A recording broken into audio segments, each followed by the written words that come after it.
ফের দুর্নীতির কাঁটায় বিদ্ধ জীবনকৃষ্ণ সাহা। কারামুক্তির 7 মাসের মাথায় ফের দুর্নীতির অভিযোগ বড়ুইয়ার বেলগ্রামের বাসিন্দা বিশেষভাবে সক্ষম যুবক মোহাম্মদ সালাউদ্দিন শেখ বালিঘাটের বরাত পাওয়ার জন্য সোনার গয়না বন্ধক দিয়ে তৃণমূল বিধায়ককে 1,20,000 টাকা দিয়েছিলেন। সাক্ষী হিসেবে রেখেছিলেন গিয়াস মোহাম্মদ আসিফ নামে একজনকে। বালিঘাটের বরাত পাওয়ার আশ্বাসও দিয়েছিলেন জীবনকৃষ্ণ। মধ্যবর্তী সময় নিয়োগ দুর্নীতিকাণ্ডে বিধায়ক জেলে থাকায় কাজ হয়নি, ফেরত পাননি টাকাও। জামিনে মুক্ত হওয়ার পর বিধায়কের থেকে টাকা চাইতে যান, কিন্তু জীবনকৃষ্ণ টাকা তো ফেরতই দেননি, উল্টে গালিগালাজ করে তাড়িয়ে দেন। এই অবস্থায় শনিবার পুলিশের দ্বারস্থ হন বিশেষভাবে সক্ষম ওই যুবক। দায়ের করেন অভিযোগ।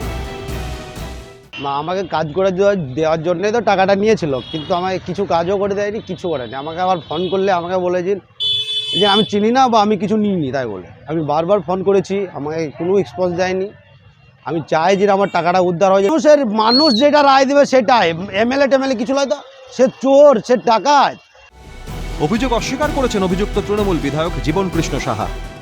তবে যতদূর আমার মনে আছে এই ধরনের কোনো টাকা লেনদেন হয়নি। আর আমি অবৈধ বালি ঘাটের বিরুদ্ধে আমি বরাবর বলে এসছি, এই বিষয় নিয়ে আমি সবর। আমি সম্পূর্ণ ভিত্তিহীন এবং এর বিরুদ্ধে যদি বেশি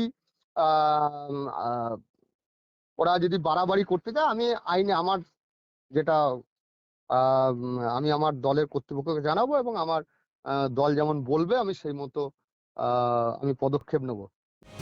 প্রশ্ন উঠছে, হঠাৎ কেন বেআইনি বালিঘাটের কথা বললেন বিধায়ক? তার বিধানসভা কেন্দ্র থেকেও কি আদেও বেআইনিভাবে বালি তোলা হয়? বেআইনি বালি উত্তোলনের ব্যাপারে কি সম্যক ওয়াকিবহাল জীবনকৃষ্ণ? বিধায়কের বিরুদ্ধে প্রতারণার অভিযোগে একযোগে সুর চড়িয়েছে কংগ্রেস বিজেপি। জীবনকৃষ্ণ সাহা উনি যে সাধু নন সেটা গোটা বাংলার মানুষ জানেন। উনার মোবাইল ফেলার দৃশ্য সারা বাংলার মানুষ মনে রেখেছেন। তাই তৃণমূলের বিরুদ্ধে কি বলার আছে?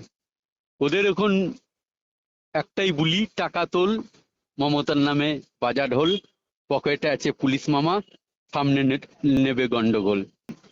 তৃণমূল বিধায়ক তিনি যে কাজ করেছেন সেটাই তার কর্ম, তাই তিনি তার কর্ম করে যাচ্ছেন। যে যত তোলা তুলতে পারবে, কালীঘাটে পাঠাতে পারবে, তার পদোন্নতি তত হবে। এটা নতুন কোনো খবর না। তৃণমূল কংগ্রেস এটা সংগঠিত দুর্নীতির সঙ্গে যুক্ত। উনি যার কথা বলছেন উনি অলরেডি জেল খেটেই এসেছেন। স্বাভাবিক কারণে তৃণমূল দলটাই এখন দুর্নীতি নিয়ে, তোলাবাজি নিয়েই চলছে। উল্লেখ্য, নিয়োগ দুর্নীতিকাণ্ডে নাম জড়ানোয় সিবিআই এর হাতে গ্রেফতার হয়েছিলেন তৃণমূল বিধায়ক জীবনকৃষ্ণ সাহা। 1 বছরের কিছু বেশি সময় কারাগারে থেকে সুপ্রিম কোর্টের নির্দেশে চলতি বছরের মে মাসে জামিন পান তিনি। জামিনে মুক্ত হওয়ার পর এবার আর্থিক দুর্নীতির অভিযোগে জীবনকৃষ্ণর বিরুদ্ধে সরব। দুর্নীতির আর জীবনকৃষ্ণ কি এখন সমার্থক?